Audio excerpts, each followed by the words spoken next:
l'Algérie ne peut pas dire qu'il a abattu un drone qui a fait 18 secondes sur son territoire en sachant que c'est un drone qui venait du Mali. Du Mali. C'est pas possible. L'Algérie ne peut pas se permettre ça. Et quand j'entends des propos péremptoires sur le fait que sur la localisation du drone, alors que les militaires eux-mêmes sont encore prudents et circonspects, oui. Et de tels propos qui sont appuyés par le fait que une enquête malienne aurait été bâclée, que ce ne serait pas des données, mais les gens, je ne sais pas dire ce genre de choses. Qu'est-ce qui, sur la base de quoi, à quel moment avez-vous évalué l'enquête malienne et sur la base de quoi dites-vous que c'est brouillon, mais que l'Algérie aurait, elle, des données qui seraient plus exactes, plus pertinentes? Vous avez évalué ça à quel moment? Vous avez accédé à ces fichiers qui sont censés être des fichiers classifiés, mais on ne vous donne pas des données de ce genre-là, ça ne circule pas sur Internet. Donc, il faut qu'on évite ce genre de propos et au point de dire que d'appeler les pays de l'AES ces fameux pays. Ne faisons pas ça, ce n'est pas bien. Il y a des expressions qui sont maladroites. Il faut faire attention. Dire que c'est ces fameux pays de l'AES, c'est faire preuve de quelque chose qui étonne. On se dit, mais pourquoi il dit ça? Pourquoi peut-il parler comme ça? C'est une expression en langue française qui est... péjorative. Oui, de toute façon, c'est quelque chose qui a une expression négative.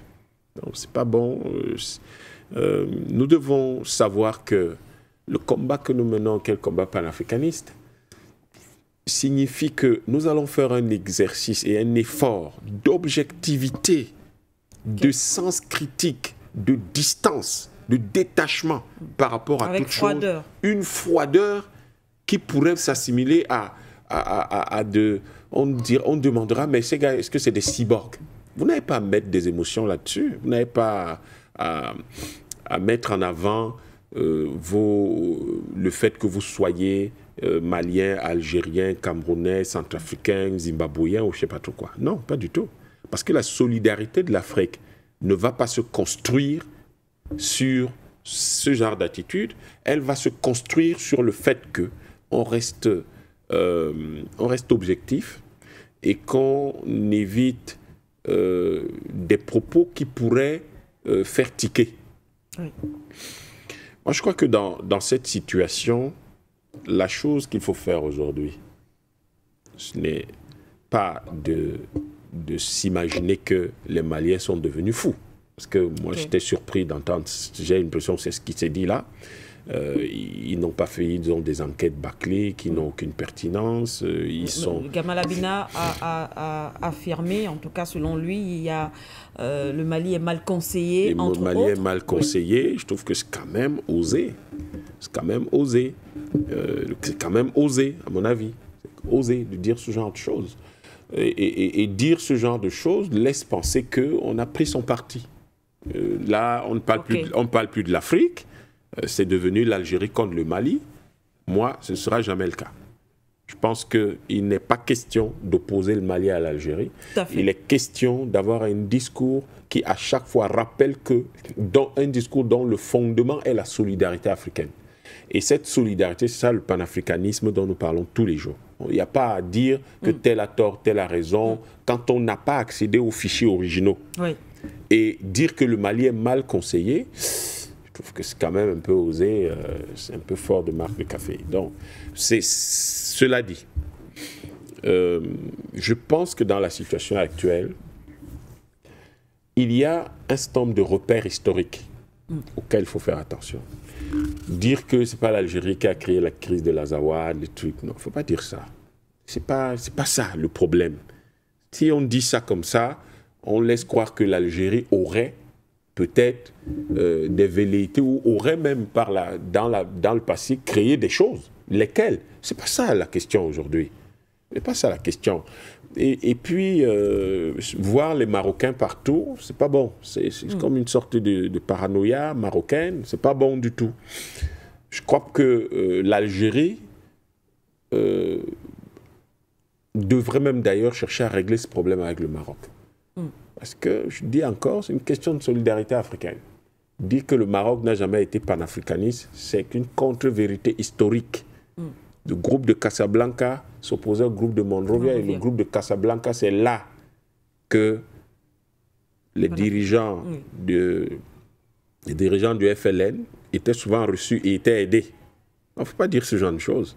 Et ce sont ces gens-là qui avaient effectivement l'option panafricaniste. Et ils étaient au Maroc. Et le grand-père ou le père du roi actuel, c'est lui qui était là. Non, faut pas. C'est des contre-vérités historiques. Quand on les dit comme ça, plus tard, ça va devenir des goulots d'étranglement dans les relations et dans les négociations entre nos pays. Il faut être très lucide et faire très attention à ça. Il ne s'agit pas de distribuer des bonbons, dire que tel a raison, tel a tort. Il s'agit de se demander, nous les Africains, nous avons un problème. Ce problème, comment on peut le régler? Parce que dans la situation d'aujourd'hui, nous devons considérer que nous sommes en Afrique, d'autres profitent de l'Afrique. À partir du moment où d'autres profitent de l'Afrique, ça veut dire que nous devons resserrer nos rangs pour nous opposer à ceux qui viennent piller l'Afrique.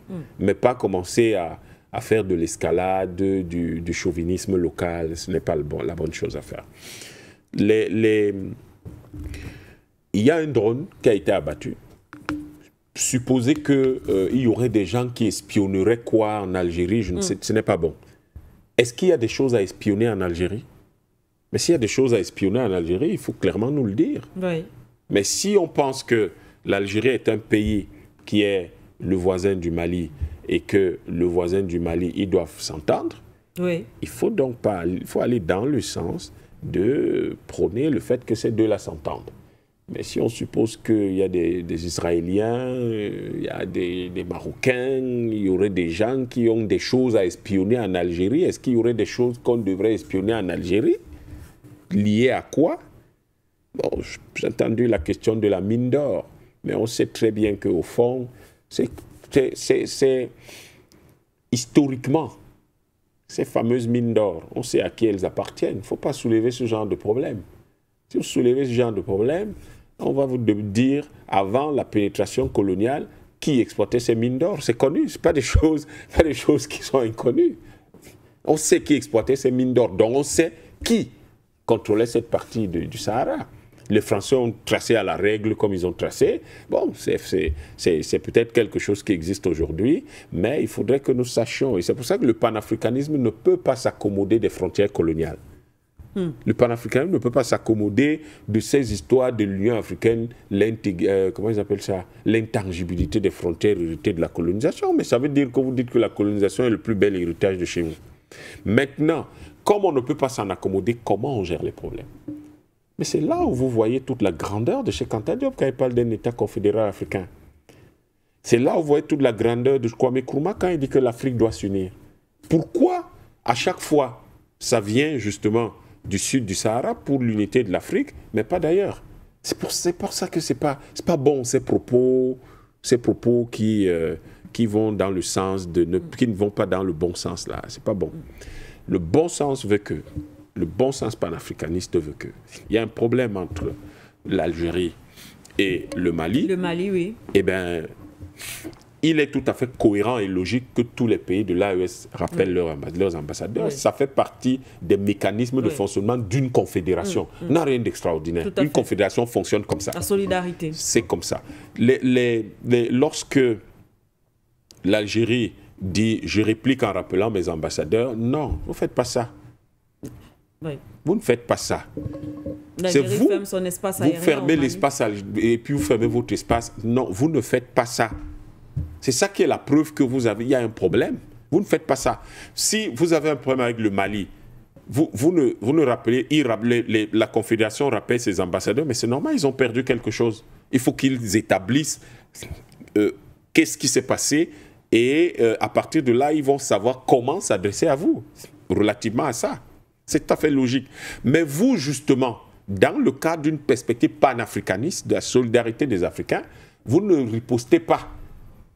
Vous n'êtes pas en conflit avec puisque vous dites que vous n'êtes pas en conflit avec le Mali. Tout à fait. Donc vous ne ripostez pas en rappelant vos ambassadeurs. Vous ne faites pas ça. vous ne fermez pas votre espace aérien, puisque vous dites justement, vous avez vu le drone, vous l'avez poursuivi, vous avez fait, etc.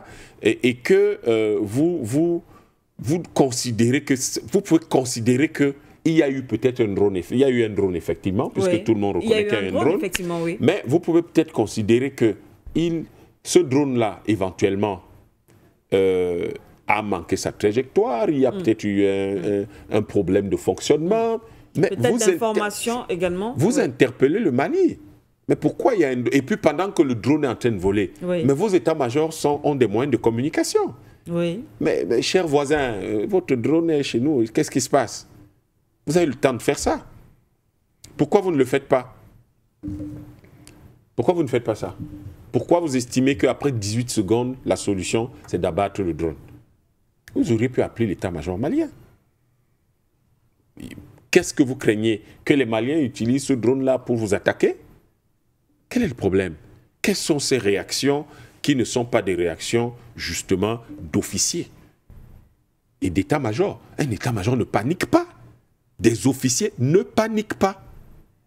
Vous avez des lignes rouges, vous avez des lignes qui sont là, qui vous permettent de communiquer en toute urgence. Vous actionnez les procédures de communication urgentes, des procédures de communication de crise. Des procédures, ce sont des mécanismes mis en place dans le cadre de la gestion des frontières. Donc vous ne paniquez pas en allant abattre un drone.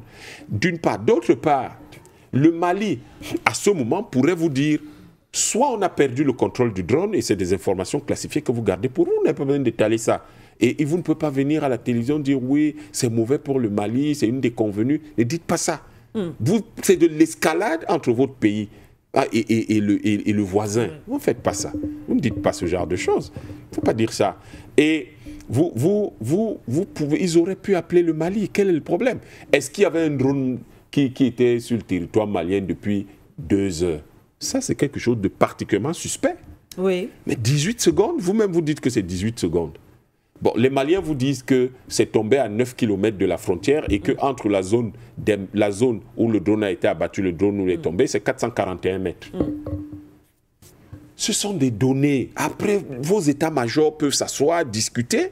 Au lieu que vous commencez, oui, chacun va fermer l'espace aérien, chacun va rappeler les ambassadeurs, et puis vous avez des analystes qui commencent à monter tout ça en épingle. Non, non, mais c'est exactement ça que ceux qui pillent nos pays respectifs veulent. C'est ça qu'ils veulent. Sauf que de l'autre côté, lorsqu'on regarde, on lit, on prend connaissance effectivement du communiqué, le Mali, dans son communiqué, semble confirmer que finalement l'Algérie soutient les terroristes. Là aussi, c'est pas pour arranger les choses. C'est pour ça que la diplomatie existe, Madame Siquet, et c'est pour ça que dans cet environnement-là, on a stabilisé et on a établi avec le temps une certaine façon de s'adresser les uns aux autres. On peut vous dire des choses dures, des choses graves, mais on n'est pas obligé de les dire d'une manière qui vous heurte, je veux dire, au premier degré. Oui. Vous le comprenez, vous savez que là, mon interlocuteur, en fait, il est sorti de ses gonds. Oui. Mais il le dit d'une manière tellement feutrée que vous êtes prêt à l'écouter. Je crois que le langage entre cette espèce d'escalade que j'ai vue ces derniers jours, enfin quelques heures, entre l'Algérie et le Mali, me laisse croire qu'il y a quelque chose de plus grave qui couve. Et en général, quand vous voyez 2 pays faire ce genre de choses, c'est des problèmes économiques. Ce n'est jamais autre chose. Donc, vous pensez qu'il y a un problème qu'on ne connaît pas? Il doit y avoir quelque chose que l'Algérie et le Mali ne nous disent pas, pour le moment. Ça n'a rien à voir avec des pays étrangers. Je ne crois même pas que ça a quelque chose à voir avec leurs partenaires. Ça a quelque chose à voir avec, entre eux là. Ils ont quelque chose dont ils ne veulent pas parler. Et cette chose dont ils ne veulent pas parler, il ne faut pas du tout qu'on vienne mettre de l'huile sur le feu en accusant les uns ou les autres. Mais est-ce que le terrorisme n'est pas un argument valable? Parce que le Mali poursuit justement les terroristes à la frontière de son... Il doit y avoir une chose. Oui. Aujourd'hui, toutes les armées se permettent le droit de poursuite, par exemple. Oui. Et le fait est que je crois qu'il doit y avoir une plus grande coopération entre ces pays-là. Pourquoi? Le terrorisme dans cette zone est quelque chose qu'on appelle vulgairement comme ça. Les panafricanistes savent que ce n'est pas ça. C'est des mercenaires qui sont à la solde d'un homme d'intérêt. Et ces intérêts, il faudrait maintenant voir, Mme Larbaoui dit subtilement, est-ce qu'il y a des gens de part et d'autre de la frontière qui ont intérêt à ce que ce chaos-là continue d'exister au niveau entre les deux fronts, disons de deux côtés de la frontière? Ça veut dire qu'il y a quelque chose qui conforte l'idée panafricaniste selon laquelle il faut que ces pays règlent ce problème ensemble.